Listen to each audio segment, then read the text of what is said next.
រឿងកំហឹងកូនប្រសាស្រីភាគទី1នៅក្នុងបន្ទប់នៃមន្ទីរពេទ្យមួយខណៈពេលដែលបុរសមួយក្រុមបានចាប់បង្ខំឲ្យតួស្រីម្នាក់ប្រគល់ប្រាក់ឲ្យគេចំនួន10លានបើមិនអញ្ចឹងទេគ្រួសាររបស់ពួកគេនឹងមិនរួចខ្លួននោះទេដោយសារតែការចម្ពាក់នេះដោយសារតែប្តីរបស់តួស្រីម្នាក់ហ្នឹង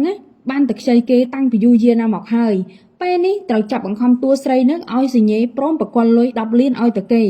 ពេលនោះពួកគេបានចេញទៅបាត់ហើយថែមទាំងក៏មានតួស្រីយើងថាបើ3ថ្ងៃទៀតមិនឃើញទេពួកអ្នកទាំងអស់គ្នាប្រកាសជាមិនរួចខ្លួននោះទេបន្ទាប់ពីតួស្រីយើងបានសញ្ញេសាច់10លានឲ្យគេរួចហើយពេលនោះនាងបានអោនមកនិយាយជាមួយប្តីរបស់នាងថាអូនបានសងបំណុលឲ្យបងរួចហើយគ្រាន់តែលឺសងបំណុលរួចភ្លាមស្រាប់តែប្រុសម្នាក់នឹងក៏បានស្ទុះផ្លេតក្រោកមកហើយតួស្រីយើងក៏បានតអោបថាប្តីសម្លាញ់បងដឹងខ្លួនហើយតើមែនទេស្រាប់តែពេលនោះគេក៏គវាដៃចេញហើយបាននិយាយថានាងនេះពិតជាល្ងងមែននោះគឺជាសម្ដីរបស់ស្រីម្នាក់ដែលនៅទីនោះដែរពួកគេបាននិយាយថាគ្រាន់តែប៉ុណ្ណឹងនាងមើលមិនយល់ទេតើមែនទេហើយប្តីរបស់នាងបានប្រាប់ថាគេរៀបការជាមួយនាងគេអត់បានស្រឡាញ់នាងនោះទេគឺដោយសារតែលុយតែប៉ុណ្ណោះហើយបើគេមិនធ្វើពុតជាស្លាប់នោះទេនាងក៏មិនព្រមសងបំណុលឲ្យគេដែរតើមែនទេហើយចំណែកអាស្រីម្នាក់ទៀតនឹងគឺជាសង្សាររបស់ប្តីនាងពួកគេស្រឡាញ់គ្នាយូរហើយប៉ុន្តែមិនទាន់មានឱកាសបានរស់នៅជាមួយគ្នាចំណែកម្ដាយក្មេកក៏ដូចគ្នាដែរបានសើចក្អាកកាយហើយព្រមទាំងសើចចំអកឲ្យតួស្រីរបស់យើងថាជាមនុស្សល្ងង់នៅពេលនោះតួស្រីរបស់យើងខឹងខ្លាំងណាស់នាងក៏ទាញយកកំបិតនឹងមកប្រង់សងសឹកស្រាប់តែត្រូវប្តីរបស់នាងនឹងទាញកវីកវិតក៏ចំដើមទ្រូងរបស់នាងតែម្ដងទៅតែឃើញតួស្រីយើងបែបនេះហើយពួកគេបែរទៅជានាំគ្នាសើចចំអកនិងត្រេកអរពីព្រោះថាលុយក៏បានចំណែកនាងក៏លេងនៅទៅមុខគេទៀតដែរនៅពេលនោះតួស្រីរបស់យើងបាននិយាយថាថ្ងៃណាមួយពួកឯងទាំងអស់គ្នាប្រកាសជាកាន់តាមផ្ដន់ទាជាមិនខាននៅពេលដែលឮពាក្យបែបនេះពួកគេក៏បាននាំគ្នាសើចចំអកឲ្យតួស្រីរបស់យើងពេលនោះតួស្រីរបស់យើងក៏បានសន្លប់ពេលនោះគេបានដឹងខ្លួនមកវិញគឺគេមានអារម្មណ៍ថាភ័យខ្លាចយ៉ាងខ្លាំងគេមានអារម្មណ៍ថាហេតុអីបានជាខ្ញុំយល់សពដូចជាមែនទេអញ្ចឹងពេលនោះអ្នកគ្រូពេទ្យក៏បានសួរថាអ្នកនាងមិនអីទេតើមែនទេហើយនាងក៏បានឆ្លើយថាខ្ញុំមិនអីនោះទេនាងក៏បានដើរតម្រង់ទៅបន្ទប់នោះស្រាប់តែភាពជាក់ស្ដែងនោះគឺប្តីរបស់នាងបានក្បត់នាងមែន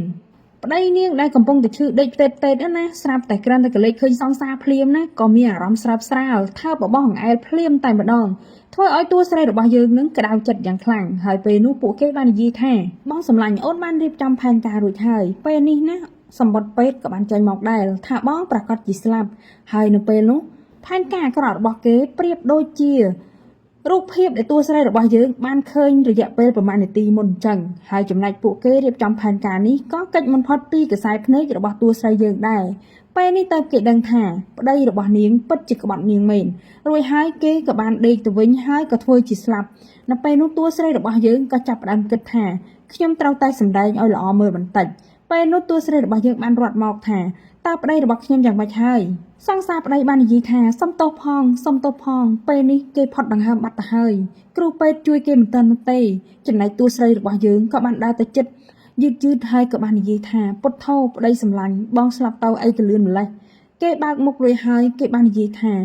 មិនសមនឹងបងស្លាប់ទេគេរួនឡើងខ្លាំងគេថាបងដឹងខ្លួនឡើងនេះគឺជាការសម្ដែងរបស់តួស្រីយើងតែប៉ុណ្ណោះនាងស្រែកយំយ៉ាងខ្លាំងបន្ទាប់មកស្រីម្នាក់នោះក៏បានហុចសម្បត្តិពេទ្យឲ្យនោះគឺជាសម្បត្តិបញ្ជាក់ការស្លាប់របស់ប្តីនាងគ្រាន់តែឃើញភ្លាមតួស្រីរបស់យើងក៏ចាប់ផ្ដើមខឹងហើយក៏បានទះកភ្លៀងខ្លាំងទៅរកប្តីរបស់នាងតែម្ដងពេលនេះឈឺខ្លាំងក៏មិនហ៊ានធ្វើជាឈឺដែរតួស្រីរបស់យើងវាយបណ្ដើយំបណ្ដើហើយក៏បានប្រាប់ថាមិនសមណាបងស្លាប់ចោលអូនទេអូនពិតជាខឹងខ្លាំងណាស់ហេតុអីបានជាបងស្លាប់ចោលអូនអញ្ចឹងហេតុអីពេលនោះគេក៏បានតោបមិត្តភក្តិរបស់គេតួស្រីរបស់យើងវគ្គនេះសម្ដែងសមមែនទែនពេលនោះគេបានយកអាប្រដាប់ឆក់ណាឆក់បេះដូងណាដើម្បីជំនួយឲ្យឆាប់ដឹងខ្លួនមកវិញគ្រាន់តែដាក់ភ្លាមមិត្តស្រីរបស់គេក៏ស្ទុះទៅរងរបួសជំនួសត្រូវចំកប៉េះគូតពេលនោះណាតួស្រីរបស់យើងបាននិយាយថាឲ្យខ្ញុំសុំទោសផងអាខ្ញុំសុំទោសនឹងដៃរបស់គេគឺទៅស្ទាបចំអាកន្លែងកប៉េះគូតដែលដាក់មួយឆ្នាំងអ៊ុតនឹងមិនដឹងថាគេឈឺចុកចាប់ប៉ុណ្ណានោះទេប៉ុន្តែការឈឺចុកចាប់មួយនេះមិនស្មើនឹងតួស្រីរបស់យើងឈឺចាប់នោះដែរពេលនោះគេបានលួងលោមតួស្រីរបស់យើងថាកាត់ចិត្តទៅប្តីរបស់ឯងទៅបានសុខហើយតែតួស្រីរបស់យើងបាននិយាយថាមិនសមនឹងគេអាយុខ្លីយ៉ាងនេះនោះទេគេជាពាក់បំណុលគេច្រើនណាស់ពេលនេះបំណុលត្រូវធ្លាក់មកលើខ្ញុំ ហើយចាប់ពីថ្ងៃនេះតទៅខ្ញុំនឹងចាត់ចែងបំណុលនេះឲ្យបានស្អាតជាទីបំផុតមួយសន្ទុះក្រោយមកគ្រូពេទ្យក៏បានមកដល់ហើយក្រដាស់មួយសន្លឹកហើយបាននិយាយថាសាកសពត្រូវបូជាបានលឿនជាទីបំផុតមិនអាចទុកយូរបានទេនៅពេលនោះដែរស្រាប់តែម្ដាយក្មេងរបស់គេក៏បានចូលមកដល់ហើយក៏បាននិយាយថាគ្មានទេមិនអាចបូជាថ្ងៃនេះបានទេនិយាយទៅពួកគេបានរៀបចំផែនការនេះធ្វើឲ្យតួស្រីយើងដឹងហើយដែលបូជាសាកសពនេះគឺតួស្រីរបស់យើងគឺជាអ្នករៀបចំផែនការវិញម្ដងម្ដាយរបស់គេបាននិយាយថាកូនខ្ញុំទៅស្លាប់កូនខ្ញុំទៅស្លាប់មិនអាចបូជាថ្ងៃនេះបានទេគាត់មិនទាន់អស់ចិត្តអស់ចង់នឹងរឿងកូនស្លាប់នោះទេកូនមិនជឿគាត់មិនជឿថាកូនរបស់គាត់បានស្លាប់នោះដែរពេលនោះតួស្រីរបស់យើងបាននិយាយថាអ្នកម៉ាក់សុំទោសផងនេះគឺជាបញ្ជារបស់ពេទ្យមិនមែនកូនជាអ្នកសម្រេចនោះទេប្តីរបស់កូនមានជំងឺឆ្លងយ៉ាងសាហាវយ៉ាងនេះតើគ្រូពេទ្យសម្រេចថាត្រូវបូជាថ្ងៃនេះហេតុអីបានជាអ្នកម៉ាក់ខិតខាំងអញ្ចឹង